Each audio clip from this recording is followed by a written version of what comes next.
పోరల జిందగీలు safe అవుతాయి అని అంటే మన భారతదేశంలో ఒకటి కని విని ఎరగని సంఘటన జరిగింది ఫ్రెండ్స్.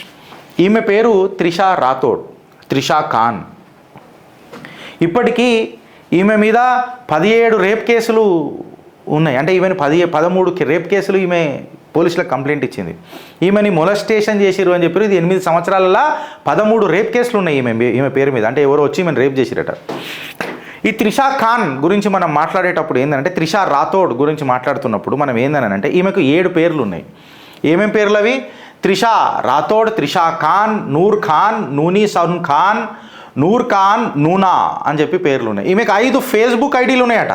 త్రిషా రాథోడ్, త్రిషా రాథోడ్ రాథోడ్, త్రిషా రాథోడ్, త్రిషా రాథోడ్ అట్లా అని చెప్పి 7 ఫేస్బుక్ ఐడీలు ఉన్నాయంట. అవన్నీ గిట్లా పెట్టిర్రు. ఇప్పటికీ 2 names of the father was also in the complaint, Jahangir Khan, Ranjit Singh Rathod. మళ్ళీ ఇలా అయ్యా ఎవరు, ఎంతమందికి, ఇక నాకు తెలిసి ఒకటే అయ్యి ఉండాలా. నేను మాట్లాడతలేను. నేను దైనిక్ భాస్కర్లో వచ్చిన అబ్సల్యూట్ పేపర్ కథనం తీసుకొని మాట్లాడుతున్నా. చిత్రగుప్తులో మాట్లాడినప్పుడు ఎప్పుడు ఏది హాలో మాట్లాడదు. సో ఇద్దరు తండ్రులు ఉన్న ఇక మళ్ళీ త్రిషా రాథోడ్ని మీరు ఏ రకంగా ఆలోచిస్తారో మీరు చూడండి. ఈమెకు 7 సంవత్సరాల కింద ఒక కొడుకున్నాడట, 3 సంవత్సరాల ఒక వయసున్న కూతురు కూడా ఉన్నదట, డైవర్సీ అట.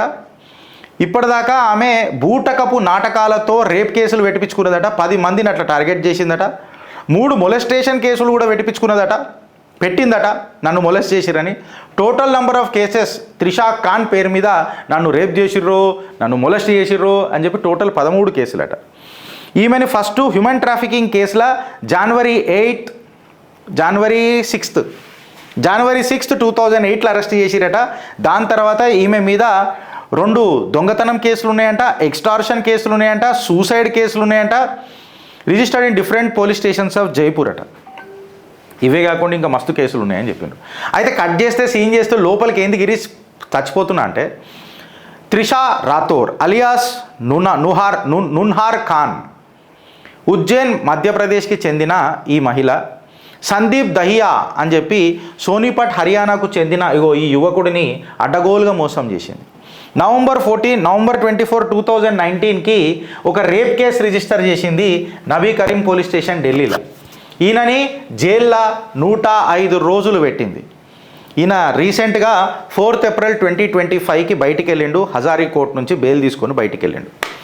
7 సార్లు పేర్లు మార్చింది, 13 కేసులు పెట్టింది రేప్ ఇంకా మొలెస్టేషన్ల పేర్ల మీద.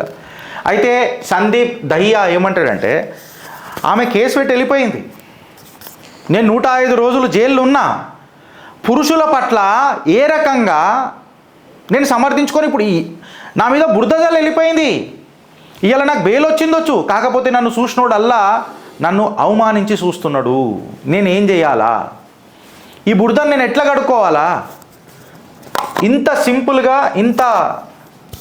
సింపుల్గా ఎట్లా అని చెప్పి ఏమైనా వస్తలేదా, ఇంత సింపుల్గా ఎట్లా అని చెప్పి మాట్లాడుతున్న తరుణంలో చట్టాలు పెట్టిన కేసుల మీద ప్రజలు ఎట్లా తీవ్ర పర్సెప్షన్ బిల్డ్ చేసుకుంటారనేది Sandeep Dayya question. Investigation authorities ఏం చెప్పినాయనంటే, ఈ త్రిషా ఖాన్ ఎవరైతే ఉన్నారో ఈమెకు 7 పేర్లు, 5 ఫేస్బుక్ ప్రొఫైళ్ళు, 6 ఫేస్బుక్ ప్రొఫైళ్ళు, సుమారు 10 మంది మీద రేప్ కేసులు పెట్టింది, 3 మీద మొలెస్టేషన్ కేసులలో లోపలేసింది. సందీప్ ఏమంటాడంటే, నాకు ఫేస్బుక్లో ఒక మెసేజ్ వచ్చింది, నన్ను కలుస్తానంటది, నేను కూడా అటెంప్ట్ అయ్యి కలిసిన తర్వాత నా మీద రేప్ కేసు పెట్టేసింది. స్ట్రేట్ టీటీ దగ్గరికి పోయిందట, ట్రైన్ ఎక్కిన తర్వాత నన్ను ట్రైన్ ఎక్కించే నేను వెళ్ళిపోతానన్నదట. కలిసిన తర్వాత టీటీ దగ్గరికి పోయిందట, పోయి ఒక పిల్లవాడు నన్ను రేప్ చేసిండు అని చెప్పి కంప్లైంట్ ఇచ్చేసిందట. 100కి కనీసం డయల్ 100 అని ఉంటుంది కదా, దానికి 7 సార్లు ఫోన్ చేసిందట. ఫోన్ చేసి రైల్వే పేరు రాగానే ఈ పోరన్ని ఈ సందీప్ దయ్యాన్ని తీసుకుపోయి పోలీసులకు అప్పచెప్పేసిందట. నవంబర్ 24కి rape case was filed against Sandeep Dayya. దాని తర్వాత ఇంటికి వచ్చిందట. సందీప్ దయ్యా ఇంటికి వచ్చి 7 లక్షల రూపాయల కంపెన్సేషన్ అడిగిందట, కేసు వాపస్ తీసుకుంటానన్నదట. ఇవాళ నన్ను కోర్టుల నుంచి రిహా చేసిండ్రు, బట్ అందరికీ నేను ఎట్లా తిరగాల? ఇవాళ సందీప్ దయ్యా మదర్ ఏమంటుందంటే, 3 నెలల నుంచి కడుపుకు అన్నం కూడా తింటలేమమ్మా, అంత ఇజ్జత్ పోయినట్టు అవుతుంది మాకు సొసైటీలో. మహిళ అని చెప్పి పెట్టుకొని మీరు తప్పుడు కేసులు పెట్టి పురుషుల మీద చేస్తారు చూడు, దాడులు, రేప్ కేసులు, ఇవన్నీ మహిళల పట్ల చట్టాలు కొంచెం ఫ్లెక్సిబుల్ ఉన్నాయనే కదా. మళ్ళీ నేను ఒక మహిళనే కదా, ఈ తల్లి ఆవేదన ఒక మహిళకు అర్థమవుతుందా అని చెప్పి మాట్లాడితే ఇలా మహిళామూర్తులు దేశానికి ఏం సమాధానం చెప్తారు? ఒక తల్లి ఆవేదన, ఒక మహిళ ఆవేదన. కన్న పేగు తెంచుకొని పుట్టిన కొడుకు తప్పు చేయనప్పుడు కూడా ఒక కేసు పెడితే ఆ బురదను తూడ్చుకొని చచ్చిపోతుంటే ఆ ఆవేదన తల్లి పేగు ఎట్లయితుందో ఒకసారి మీరు ఆలోచించరు. కోర్టు ఈ పిల్లకు మన త్రిషా ఖాన్కి పలుసార్లు సమన్ చేసింది, ఆమె రాలే. అసలు ఈమె ఎందుకు వస్తలేదురా బాయ్ అని చెప్పి 2022లో మాట్లాడితే ఆమె జైల్లో ఉన్నదట, జైపూర్లో. దాని తర్వాత హజారీ కోర్టుకు వచ్చిందట. ఆమె టెస్టిమోనీ ఇన్న తర్వాత ఆమె ముఖం మీద బాగా కొట్టిన మచ్చలు ఉన్నాయంట, సూసైడ్ అటెంప్ట్ కూడా చేసిందట. తర్వాత ఆమె మీద ఒక జవహర్ సర్కిల్ ఇన్ జైపూర్లో ఒక ఏదో కేసు కూడా ఉన్నదట 2014లో. ఇవన్నీ చూసిన తర్వాత మన సందీప్ దయ్యాని వాళ్ళు వదిలేసిండ్రు, వాళ్ళు ఇడిచిపెట్టిండ్రు. ఇప్పుడు చెప్పురి ఫ్రెండ్స్, నాకు చట్టాలను చుట్టాలను చేసుకొని ఏదో మహిళల పట్ల ఇలా చట్టాలు జర గట్టిగా ఉంటాయి అని చెప్పి ఇట్లా యాక్షన్ చేయడం కరెక్టా? అట్లా అని మా దగ్గర ఫిజికల్ స్ట్రెంగ్త్ ఉంటుంది, మహిళలు మమ్మల్ని ఏం చేయలేరు, అవసరం వచ్చినప్పుడు మేము ఖచ్చితంగా మా విజృంభణ చూపిస్తాము అని చెప్పిన పురుషుల లక్షణాలు కూడా కరెక్టా?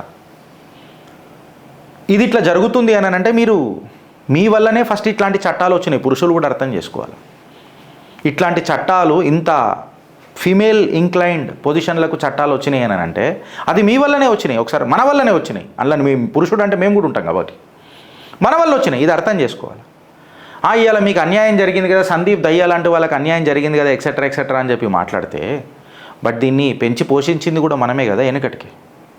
ఇప్పటికీ మహిళల మీద అత్యాచారాలు ఏం ఆగుతలేవు కదా.